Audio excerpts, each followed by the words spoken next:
YouTube because I was just like, dang, this is hard. Yeah. This is really hard. And I remember just being like, why is nobody putting out content about how hard this is? This is crazy. So, and I remember just thinking, I feel like so many more people would not give up or feel defeated if they were really honest about what it took for them to get in the position they're in. Right. And so for me, I don't ever want anyone to look at my life or my business and think, she had it so easy, this is so easy, or I can do it too, and I'm not going to experience any challenges. And my big message is you can do it too, but it's hard. And it's hard, but it's worth it, right? And so just like trying to give that I'm on a mission for maze, no matter how long it's gonna take. I could just see it already. Give me that new Benz or the Wraith.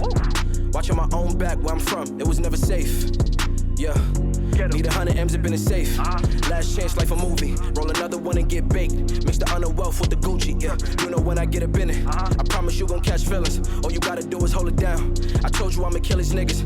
They telling me. What's going on, everybody? Welcome to another episode of Between the Lines podcast. First and foremost, if you're a returning viewer, subscriber, watcher, I appreciate you fully. Make sure you go back and watch the entire season 1 on YouTube, Apple Podcasts, Spotify, iHeartRadio, all audio streaming platforms. If you're a new follower, subscriber, or you're just tuning in for the first time, really appreciate you. Welcome to BTL Podcast. I'm the host, Marquise Elliott, and today we have an amazing guest for you, Miss Renee Bull. I love it. I love it. I appreciate you for getting on.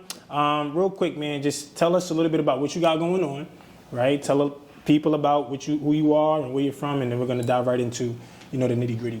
Yeah, well, I appreciate being on the show. What do I got going on?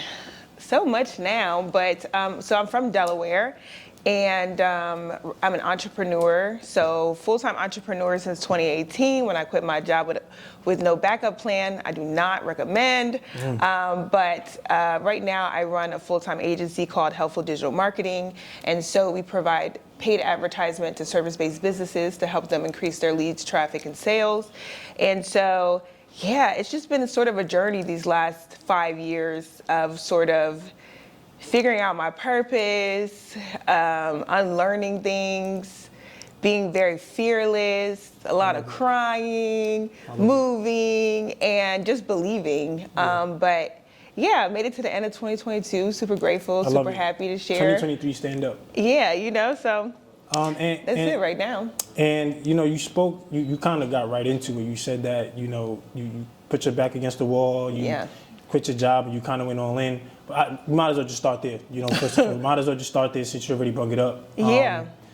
Tell us about that entrepreneurial experience. I study you. I watch your clips. I study what you put on social media, and you give a lot of you show a lot of vulnerability when it comes to posting the content that you post, because you want the people to understand that it's a lot of work to be put in. When doing this type of stuff. So kind of talk to the people about what your journey has been like, some of the things that you've had to overcome, whether it's just been not getting the success that you so desired as soon as you wanted it. How was that for you when you first started off your entrepreneurial experience? Oh my gosh, it was horrible. When I first started, I was so clueless. And I think when you start in business, you really don't know how much you don't know.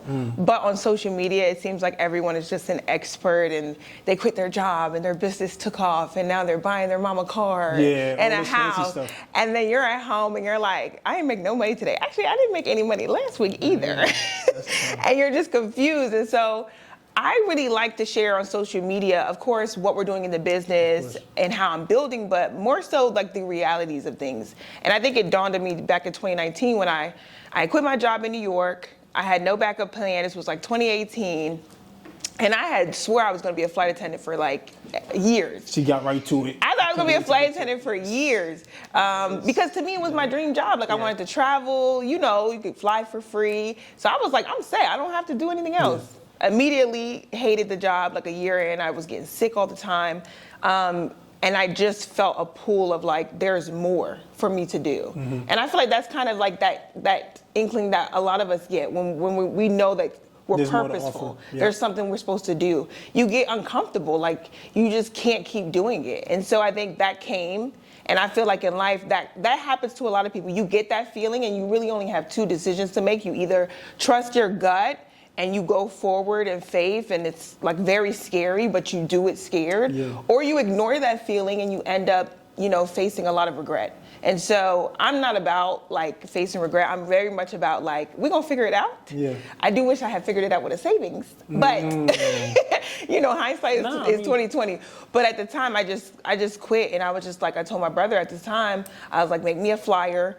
I'm running an agency now. There was like 20 different services that I didn't even know how to do. Yeah. But I was like, we're gonna figure it out. Figure it out. And I think what really made sense at the time was I was trying to figure out how I could add value, because I knew like I wanted to do something of importance, but it wasn't like I wanted to be famous or like a social media content person. Like, I'm creative, but in a way that I'm like, I'm always the person that sees someone's vision and can enhance it. And I think back, you know, before I knew this was something you could get paid for, I just thought it was very opinionated, right? And so I always was like, people would come to me and be like, what do you think? And I was like, well, this is dope, but what if you did this? They'd be like, oh, I didn't even think about that, right? So now I get paid thousands of dollars to do that. I love it. But back then I didn't know that you could monetize that skill set to be strategic and things like that. And so I think betting on myself was the first step. And then really figuring out what I could do with the skill set that I had naturally, how I could hone that to really monetize that, to build, you know, a company and to be able to provide for myself and my team now.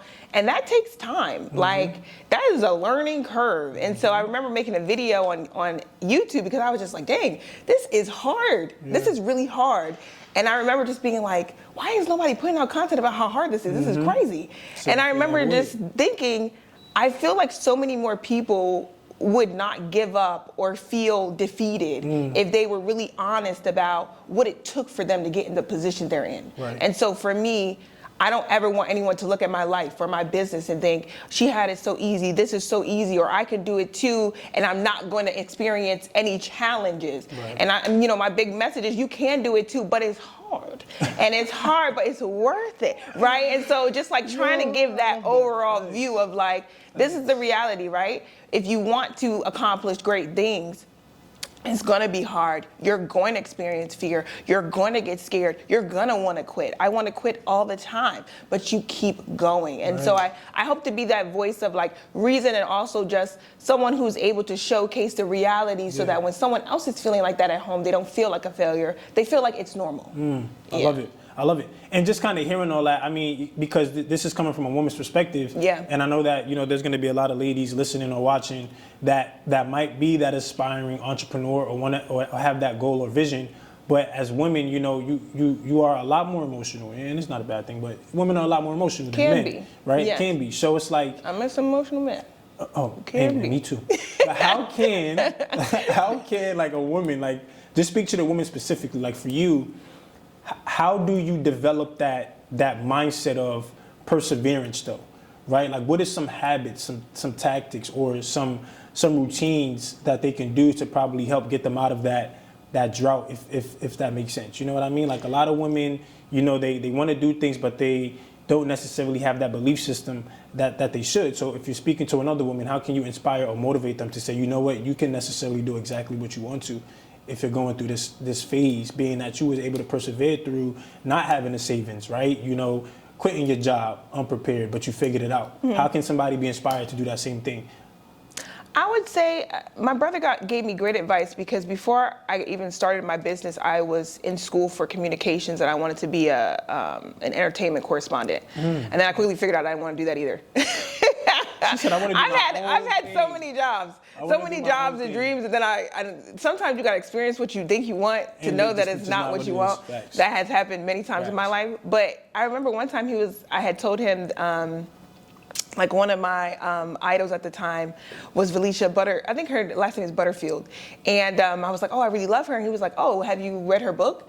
And I was like, no, I haven't read her book. He was like, how can you say you love someone or that you look up to someone or someone's your role model and you haven't literally studied everything they've done? And so as a woman, I would say, don't get discouraged in not understanding how to put all the pieces together at the first step, right? A lot of times we don't want to get started until we see the entire plan. And what I would say is find someone whose life, whose business, whose family, whose just anything inspires you, and study them. Like, it could be anybody. I'm really big on, like, define what you want out of life. Because what I want is very different than what you might want. Yep. And so a lot of times we attach success to what it looks like it should be based on social media or society. And a really good book about that is called Company of One, where it just talks and Big Leap. These are both really good books that you should just read as a person aspiring to do anything in life. But it really talks about how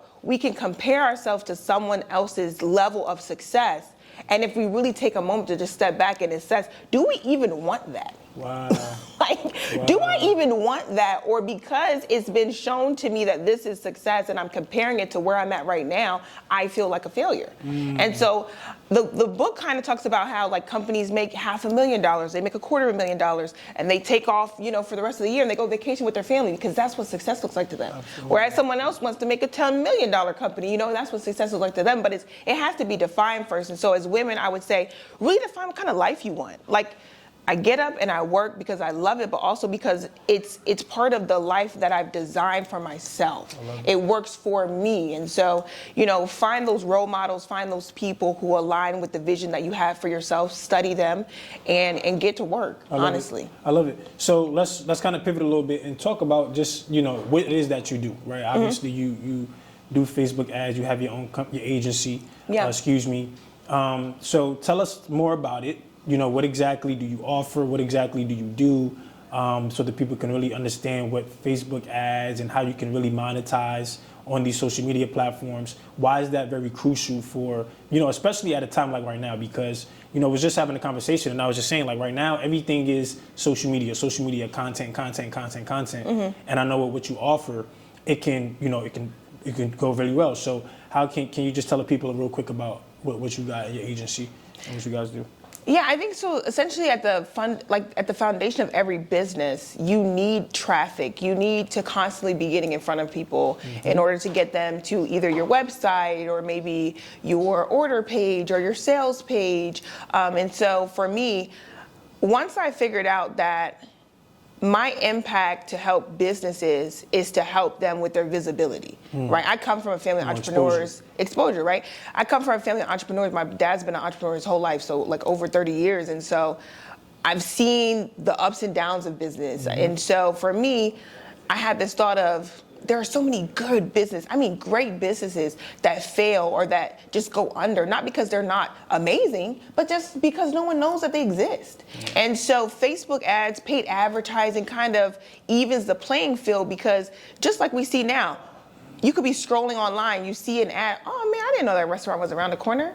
Right? That's helping to drive traffic and exposure and awareness. And so I get to do that every day now. Businesses come to me and usually I ask them, what's your objective? Are you looking to get more seats in your chairs? Maybe you're a barber, maybe you have a salon, maybe you're a nail stylist, right? What is your objective? What are you trying to achieve? And then the strategies that I use in our agency is that we run ads on Facebook and Instagram. And so the really cool thing about advertising is that you're able to really pinpoint who it is that you want to get your ads in front of. And so when business owners come to me, my first conversation with them is, who is your audience? Who are you trying to get in front of? And I think that one of the things that a lot of business owners can do is get to know their customer really, really well. Right. Because once you know who is going to invest in your business, who is going to spend money with you, and you can really dial that down to a T. Like, I know that women aged 25 to 30 living in the Midwest, specific. That specific is really what we do in the agency, where we're able to really target and help get that exposure out. But I've been doing that, and the other part of my business is really just education. So I do Facebook ads starter courses where I just teach you how to generate your first $1,000 with ads. Nice. And so I think my thing is I want to expose you to what's possible for your business. And so making that first $1,000 is like, oh, if I make $1,000, I can make $2,000. If I make $2,000, I can make $10,000, right? And so it's like you got to get people started, but not overwhelm them too much, because it can be complicated, because it is a skill set. But I think if you're dedicated to getting started and learning, it's something that will pay off for the rest of your life. So question. So when it comes to doing like, you know, that type of work, so I hear you say that it could be a little tiring or exhausting or overwhelming, I should say. So are you just teaching them how to do it, or are you developing it for them? Both. So Depending on what they purchase. most businesses, depending on where they are, advertising long term is something that your business has to be prepared for as far as the ad spend goes. Got you. Right? So if you're 1 year into business, you really want to be strategic with the money that's coming in. You don't want to have too many expenses. You kind of got to get savvy, you know, when you first start your business. I get that. And so for me, my thing is, if you can't at this time allot a budget for marketing and hire an agency like mine or someone else's, you should empower yourself as a business owner to understand at least the fundamentals of it, so that when you're at a point where you do have that budget, one, you can't get scammed by sleazy agencies, because that's a big one.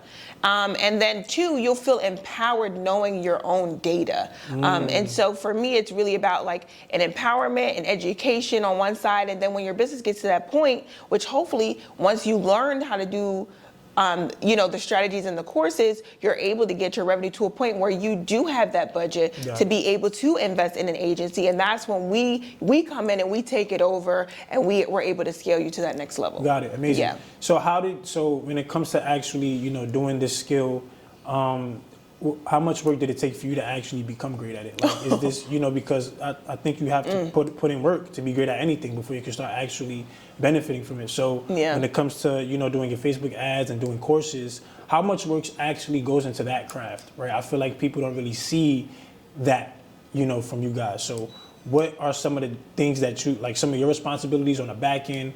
How tedious is it? Like how much work went into it for you before actually being able to say, you know what, I got it, let's do it. I'm ready to take it on. I mean, it's only hard when you don't know what you're doing.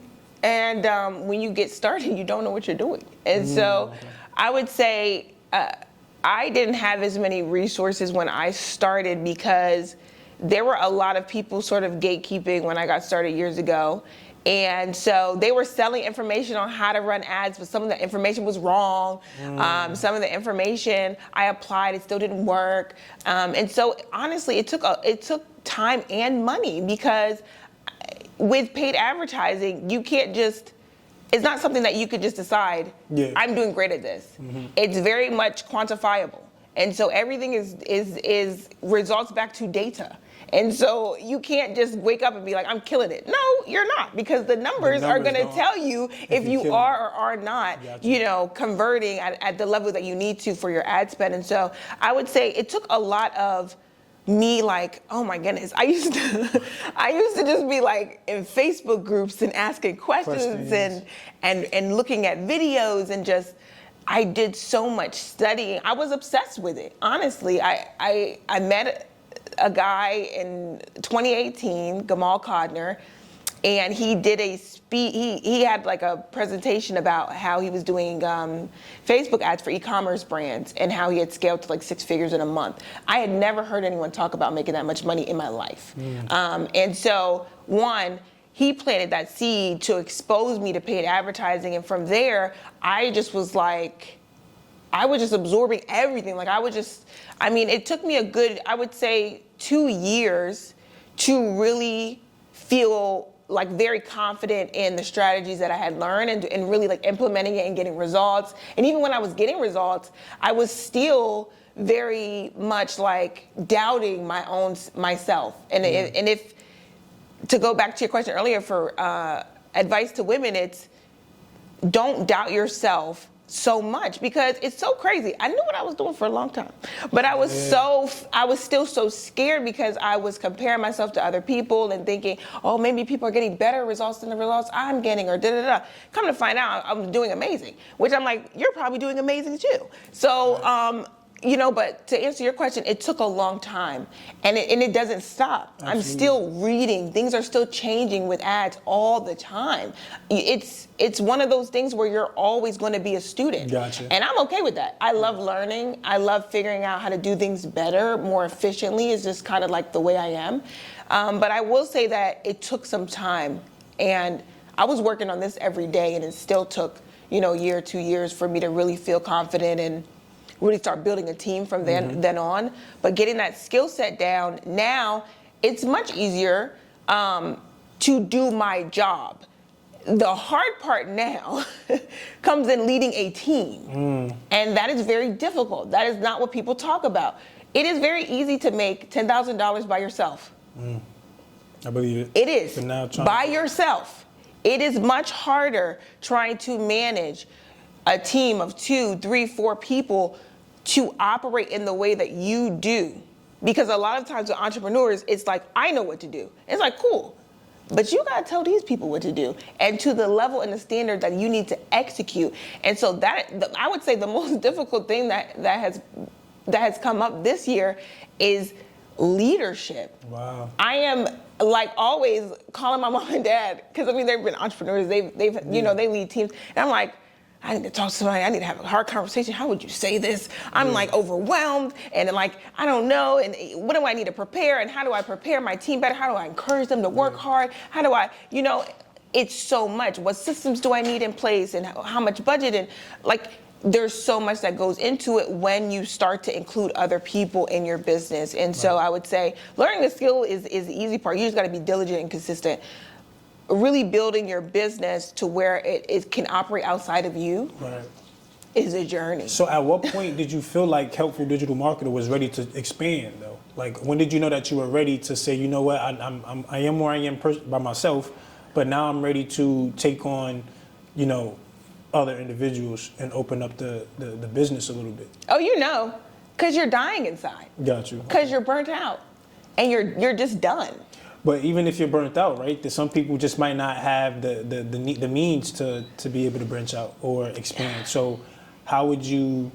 So let's take out the. We're gonna get to the burnout side because I actually got something for that. But aside from the burnout, just you as a business owner or you running your own ship, like how do you know when it's time for you to expand? Like, do you have the right resources in place? Do you have enough, you know, revenue coming in to be able to, you know, split up the money that you make? Like, when do you know as an entrepreneur, I'm ready to have a team? Because some people just want to start businesses and have teams, but it's like, I don't think people be ready for teams once you just start. You got to do the work first sometimes. So when did you know that it was time to like open up? If that makes sense. You know? I agree. I would say this before I even go into that. If you're burnt out, but you don't have the means to afford a team, you need to increase your prices. Oh, that's different. That's number one. Okay. Okay. Because if you're burnt out and you can't afford to hire an assistant, you need to increase your prices. Okay. Oh, I like that. I think I got something. But to answer, if you're at a place where you're like, I wonder if I need a team, I would say think about it like this. Once you understand how to once you have a process in place that you've done repeatedly. So like in the agency, from onboarding to offboarding, we do the same thing. Okay.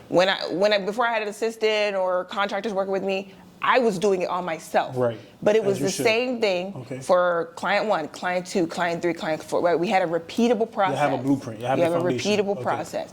Once that's in place and you're charging what you need to, you should have enough money. I'm not saying to bring on a team of 5. Yeah, but you should have enough money to even start with bringing on an executive assistant. Bring on someone who's going to be able to respond on your behalf, who's going to be able to do customer service on your behalf, so that you can focus on other parts of the business. Right. And if you can't afford an assistant and you're burnt out, I say this again, you probably need to raise your prices. Oh, so man, that's a nice one. I've never heard that. Like I've never heard that. So when you say burnout and prices, how does that correlate? So does that mean because you're burnt? So if you raise your prices, does that mean that because of that you're gonna now be able to hire? Obviously, is that what that like? What is that? You're gonna What's be the able philosophy to. Behind that? So for me, when I first started, I'll talk about me, right? Because I can only share my perspective. When I first started, I was charging maybe $1,400 for the service that I now charge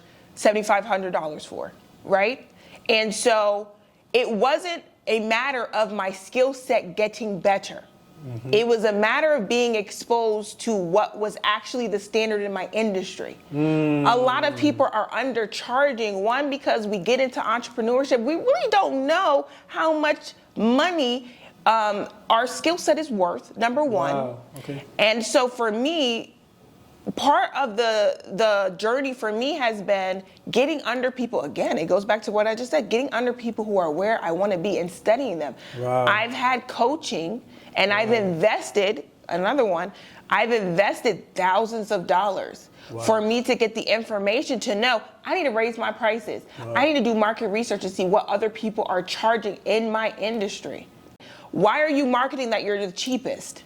This is not a flex. You're tired all the time and you're the cheapest. This does not mean you're winning.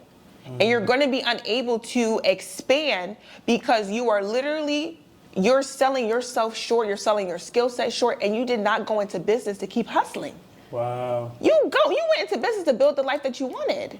And so for me, like I said, once I got the realization that when I was undercharging, extremely undercharging. How far in were you when you found out that you were? This was like year 2. Year 2, okay. Year 2, right? So all the people that got me in the beginning, yeah, right? They get you in the beginning. They do. They get lucky. They definitely do. But when you know better, you do better. I love that. And so one of the things that is really important about getting this information is you do have to, at some point, invest. You have to get into the rooms that you need to be in.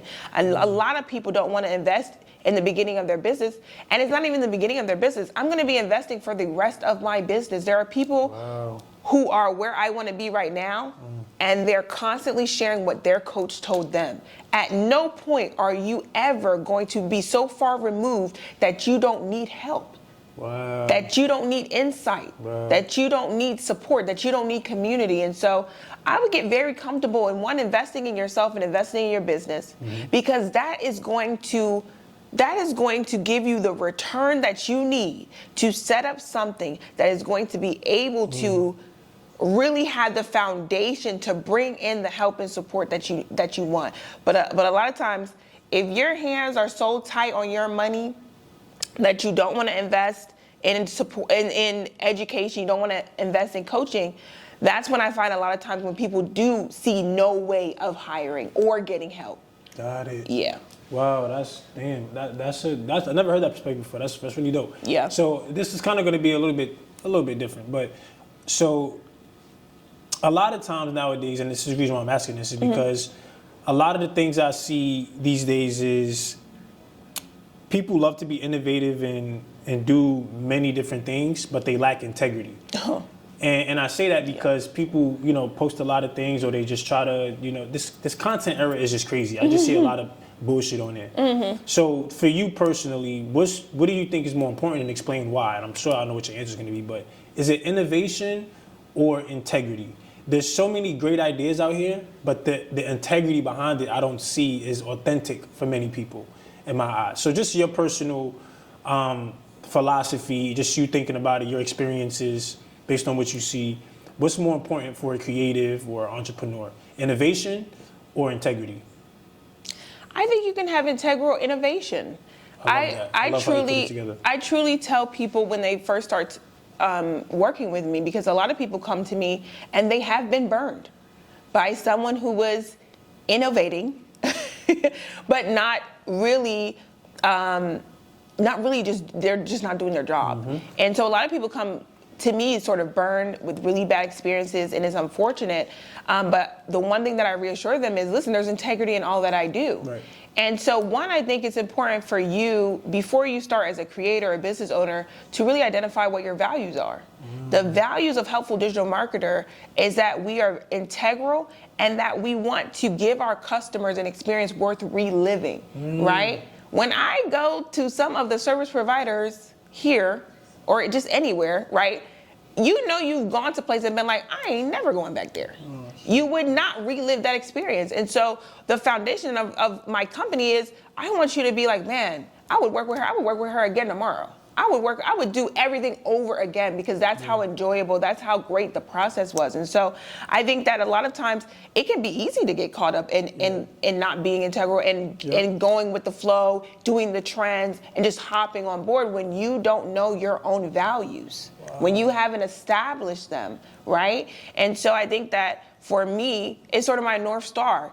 There are deals, collaborations, and business ventures I will never do because they don't align with my values, they don't align vision. with my company values. And so I think when you have that structure in place, it's very hard for you to fall into the temptation to sway or to get invested with things that you know go against what you stand for. I love that. Yeah. And I got a question for just your business specifically in terms of the success that you've had, because obviously you've had your trials, your tribulations, you had the moments where it was very difficult, challenging, but when you, now that your business is at its peak, right? Now that, now that It's growing, it's growing, now that your business is moving, now that your business is necessarily, at your peak, how do you kind of, I know that you got I'm trying to find the right way to say it. I know that you have like your team in place to obviously do things so that you can focus on other stuff. But like, how do you kind of, I'm trying to find the right word for it. It's like I had it, but I'm trying to think of the right word for it.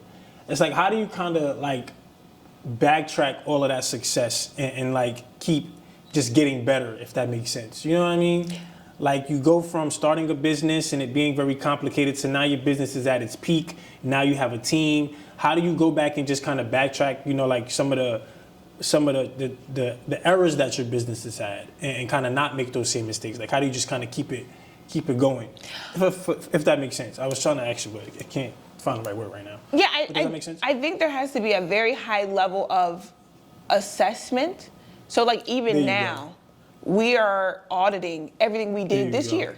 And I'm like talking to my assistant, I'm like, we thought this was a good idea. This sucked. Let's not do this anymore. Right? Like, so there is a level of having to assess and also be open to things changing. Like, I think for me, when I first started, I was like, we're gonna set this in place. This is gonna be the way we do things. And then like 2 months would pass and I'm like, I hate this. We need to change this, right? And so you gotta be flexible, you gotta be open. It's like a journey. I think too, like, I don't ever believe that I've reached a peak, because there's always something else. Right? Like last year, I would never think that I would be here. And then 2 years ago, I wasn't even thinking I would be having to, look for books on leadership and really think about how I need to improve so that my team can, be at their full capacity. I didn't even know that was in the cards. I was just trying to pay my bills, right? And so it's like, one, understanding that it's a journey, and at every single stage, there is something that you're going to be so proud of because you've accomplished it from the last phase,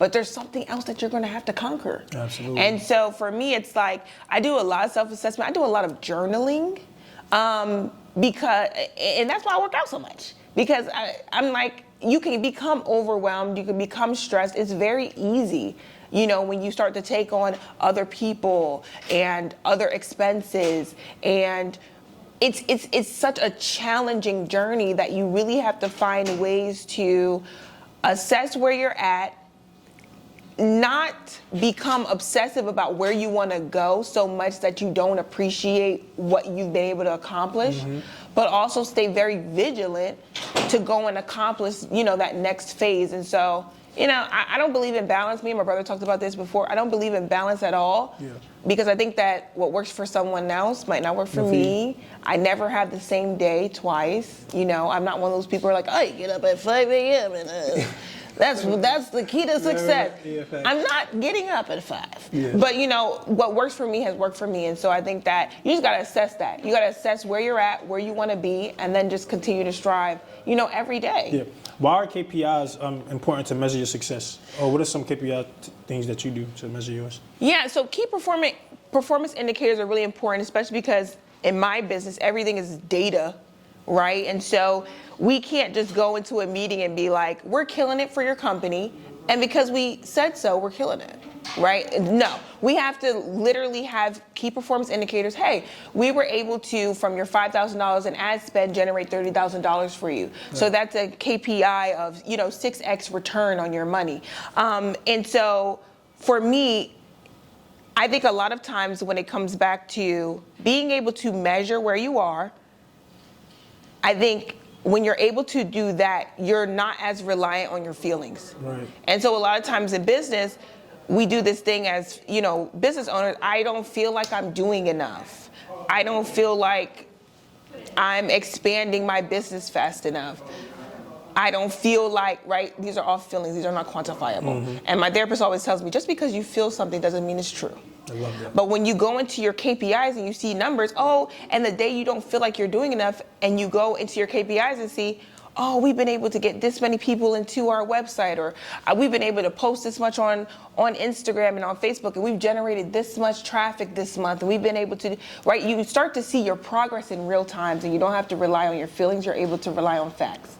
And so for me, I just think it's important for you to document everything in your business. One, so you know if are you going up or are you going down? What's working, what's not working, so that you know where to put your energy. Right. A lot of people are just kind of going with the flow. I go based on the numbers. So analytical. That's listen. So I kind of want to go back to something real quick that you had mentioned. You were saying something about specific, like just looking at your data.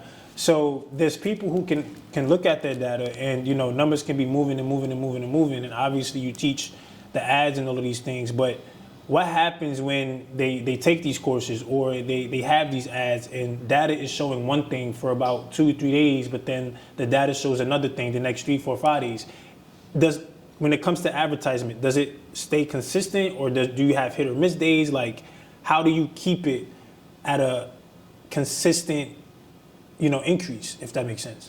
Yeah, so there's a lot of, I would say, when you're talking about ads specifically, and just like even if you're talking about organic, there are days where a post could go for you. It's going to go. And then the next day, it don't go. Right. It don't mean shut the business down. It don't mean shut your Instagram down, right? And so it fluctuates. I think that it's the same way. Organic's a little bit more up and down. With paid ads, we can manipulate it more because we're really in control of it. Who is that? Is that our people? Or that's other people? I'm like, somebody cracking up. Oh, damn, I feel bad. They got all that. Are they interviewing? No, but they got like... I'm taking the water real quick. Yeah, go ahead. My bad. We gonna wrap it up soon. Damn, I thought that was bad. Who is it? I don't know. It's just people that live here, I guess. It's like, it's not my spot. I'm just taking over your spot. That's all right. They don't know we don't live here. Like... where should I start? Should I say the question? Yeah, I don't even remember what the question was. What did I say? So you were saying something about, okay, I'll just ask the question again. So you mentioned something about data and numbers, always looking at the numbers when it comes to your business. But, when you look at data, sometimes data can show, an increase, meaning that it's always going up, but then you can also see that there's some days where the numbers are going down. How do you keep a consistent, level of increase when it comes to, data, whether you use ads, whether it's organic? Like, how do you kind of manipulate that a little bit? Yeah, I think so. For us, we're not measuring by day per se. So like we usually give things we do weekly, bi-weekly reports, and so we kind of are trying to see, okay, what's happening week to week, month to month, and sort of learning from that data. So there is a learning phase, I would say, that's really important, to where you have to understand what actually is working. You won't know right out of the bat. That's for organic and paid ads. You won't know right out of the bat what's working. And so once you get those I would say, those metrics back that are indicating to you what is actually converting well, whether it's, again, organic or paid, that's when you sort of lean into that, and that's when you're able to see the more promising results, increasingly over time. But I would say a lot of people don't want to invest in the learning phase. And also, I want to point out, the learning phase could be a year long. Like, people always ask me, well, how long should we try this strategy? Well, how long? You should do it for a year. Yeah, give yourself some time. You haven't been sending emails? You should send emails to your list for a year and see what happens to your conversions.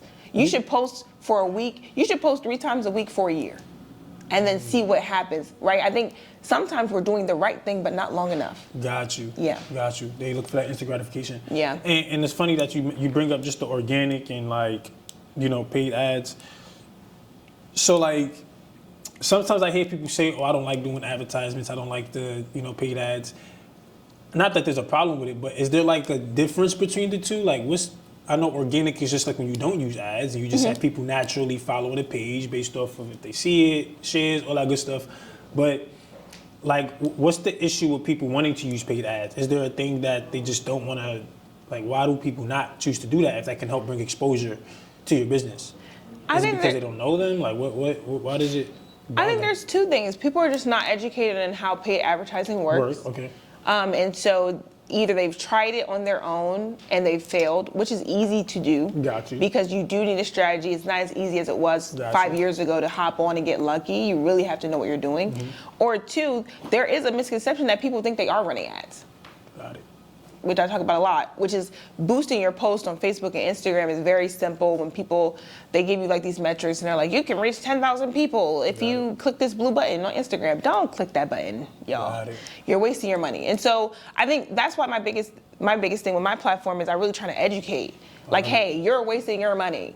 Surprise. And try to get people the understanding of what is possible and sort of point them in the right direction on how they can educate themselves. And so there are people that are very much against paid advertising, but it's funny because I see a lot of those people are now running ads. And so I think it really comes down to just understanding how much paid ads can benefit a business owner. You're never not going to want to reach more people. You're never not going to want more leads. You're never not going to want more sales. Right. Be for real. I love it. You know, so ads is a way for you to do that for your business. I think every business owner should have it. I think they should have it, and they should have the understanding on how it can be applied to their business. Got it. Now, I appreciate that. We're going to make another pivot. We're going to just tap into you a little bit, just personal stuff. So I saw one of your posts, and you discovered that you had, not discovered, but you told everybody that you were diagnosed with PMDD, is what it's called. Yeah. And you were talking a lot about just that time frame. So if you can, just tell us a lot more about that experience and how were you able to cope with that? How did you overcome that? And just because I feel like that there might be, again, people listening or watching that might experience these, you know, these issues or disorders, but they just don't have the courage to continuously go. You know what I mean? But you always show up, right? You found a way to, I try. you know, persevere. You try, exactly. So just based off of what you've done, you know, can you open up a little bit about that so that the people watching or listening can say, you know what, if I'm dealing with this, because she did it, I know I could do it as well. Yeah, I didn't. It's so funny. I released this series about PMDD, which is premenstrual dysphoric disorder. And I had filmed that like in the beginning of the year, like Q1. And I didn't release it till Q4. Oh, wow. And so I didn't realize until I was releasing it Q4, like this quarter, I was like, man, I still had some shame to this whole diagnosis that I didn't know was there. And I think what it was is because I'm very much a doer. And as an entrepreneur, I truly believe if you want something in life and you work hard, you can accomplish anything. You're very much in control of your life. And so when it comes to things like disorders, you are very much not in control. And so for years, I was struggling with something that I just thought I wasn't mentally strong enough to just snap out of. I wasn't mentally strong enough to power through. And so I think with being diagnosed, it gave me the opportunity to explore giving myself more grace, because it was almost like you're not crazy, you're not lazy, you're not being, you know, irrational. This is something that is out of your control. Right. And so I think for me, my message with sharing that with my experience, and that's, again, what I'm really big on is like, listen, this is what I'm going through. For sure. This is what's happening with me. I don't know what's going with you. Maybe it'll hit you, you know, maybe it'll connect with you, maybe not, but this is where I'm at. Right. And so, you know, the response was like crazy, you know, like hundreds of people reaching out and just sharing and being like, I never knew, I feel like this too. And so, you know, I truly believe that, again, like, if we were all more honest about where we're at, so many more people would be okay with where they're at in life. And so for me, it's like, yeah, I have days where I just can't do it. And then thankfully being diagnosed, I'm very much proactive and I work out a lot. And I try to do, you know, as many healthy supplements to keep my body, you know, in shape and my mind sharp so that I don't fall prey to my disorder. But there are days where I just can't do it. Right. And, you know, thank God that I'm at a place where, you know, I have support and I have my business and I have that flexibility to be able to just be able, I can't do it today. But I would say for anyone who is struggling with something, because I know I have a lot of friends who have ADHD and they have different things that really are challenging, you know, give yourself grace, because, you know, at the end of the day, like, we only get to live this life one time. Right. And I'm not big on like bullying yourself or like talking low to yourself, talking down to yourself. Some days you just can't do it. Right. And sometimes, you know, somebody said this, and I love this, and I say this to myself when I'm having hard days. You had a bad day, not a bad life. You know, just lean into that day, and it's okay, and then get back to it after that. I love it. And for you, kind of, you know, coping with all of that, how do you, just entrepreneurship as a whole, because I feel like a lot of the things that's occurred, you know, from even when you started as a flight attendant, right? You know, a lot of things were kind of piling up, but more so when you were just on your entrepreneurship journey, that's where things really started to, you know, take its toll. So for you, despite all of that, what do you enjoy the most about entrepreneurship, right? Just, you know, it seemed like, obviously, like you said, you're a doer, all this, like, what do you really and truly enjoy, you know, with entrepreneurship? We know that the typical person that doesn't like entrepreneurship, but the typical issues of entrepreneurship, you got to put time in. It's a lot of work. I mean, we all know that. But aside from that, what do you enjoy about it? Like, how did it make you, you know, prepared for life? You know, how did it make you who you are today? Yeah, I like that question. I think that it just illuminates this idea that I've always believed, that everything is made up. Mm-hmm. Like, I literally run, me and my friend talk about it all the time. We're like, wow, people really trust us and they pay us to do, you know, what we're good at. Like, I stay home and people send me money to help them make more money in their business. That's insane. Yeah, that's dope. And so I think, like, to me, it just assures me that, you know, God really put us here for us to flourish. Right. And so when I look at entrepreneurship, I'm reminded that you really can have anything that you want. And I'm not even anywhere close to where I want to be, but every day I'm like, dang, 3 years ago, you did not think you were going to be here. That's crazy. What can we do in 3 more years? Right. And so I think entrepreneurship has just showed me that the opportunities and, you know, the things that you can achieve, it's endless. Like, whatever you want, you can have it. And I've unlearned so much stuff to where even when I have conversations with people, I'm like, you really believe that? Like, you really believe that this is all you can do? Wow. And so for me, I'm like, there is nothing that I believe I can't do. And I feel like once you're in that sort of group of people as entrepreneurs, we are insane. But it does prove to you every day when you're able to achieve those things that you once thought were impossible, that literally nothing is impossible. And so I think that's just kind of how I feel. But it was hard, but it's a very worthwhile journey. Yeah. So where do you see yourself in the next 3 to 5 year time range? You don't got to say too much, obviously, for stuff that you can't disclose yet, but where do you see yourself, you know, just thinking back, you know, past year, 2 years, where do you see yourself within the next 3 to 5 years? With your business, personally, where do you see yourself? Self-reflection question. Yeah, I think my ultimate goal is to build out an education platform. I want it to be where mom and pop stores, small businesses can come and learn how to make more money. Like, that anyone can come and learn how to make more money. And so I think I'm just working on ways to become more accessible and sort of dive into what that looks like long term, to reach more people, to provide more resources that are free of charge for people who really just need information to get started, encouragement to get started.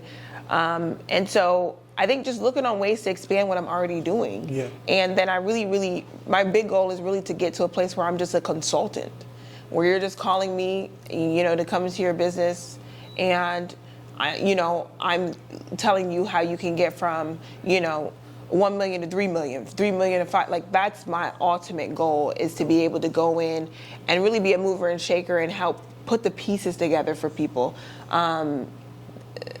Always in service to people is really where I feel like my purpose is. Dope. Amazing. Yeah. And when you look back at everything, is there anything that you regret, or would you do differently? Just your whole entrepreneurial journey. I don't regret anything. Because I truly believe that I was supposed to do everything that I did. What I would encourage people to do, from what I know about what I know now, is if you want to start a business or you have a business, don't be so quick to want to leave your job. There is something very special about being able to work in an environment in which you are not desperate. And I would say a lot of the things that I had to learn and a lot of things that I had to endure early in my entrepreneurship journey was because I had no other choice. And so I think it's very powerful for the people who are building businesses, scaling their businesses, and they have 9-to-5s. Be very encouraged to receive a paycheck and build your business. Be very encouraged to have benefits and build your business. I would say that it can do nothing but benefit you. Of course, at some point, you're going to have to take that leap, but don't be in such a rush to prove a point that you miss out on the sort of ease and blessing that you can have while working and building a business. Anything that you could tell us that you haven't said anywhere else? Or like anything any news, an exclusive that the people don't know that you can say obviously, but this isn't airing until 2023, so like it's not. So Dun dun dun dun. Anything that you could give the people exclusively. If it's none, it's okay.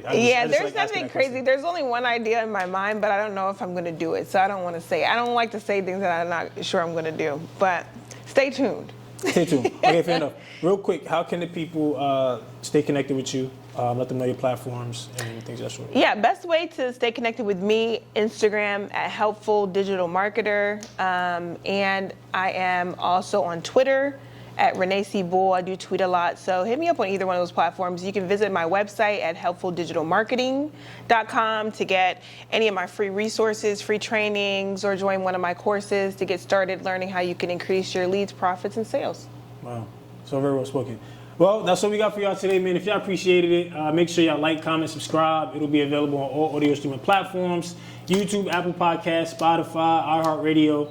Renee, you killed it. Appreciate you for taking some time out. And just good luck with everything, man, for real. Good luck with your platforms. You're doing a dope job. I study you to a T. Thank you. I love the value that you give, but good luck. I'll have you back on in a couple of years. Very excited. You're going to make $1 million. Yeah. I love y'all. Peace. Yeah, get to the cake. I'm on a mission for Maze, no matter how long it's gonna take. I could just see it already. Give me that new Benz or the Wraith. Watching my own back where I'm from, it was never safe. Yeah, need 100 M's up in the safe. Last chance, like a movie. Roll another.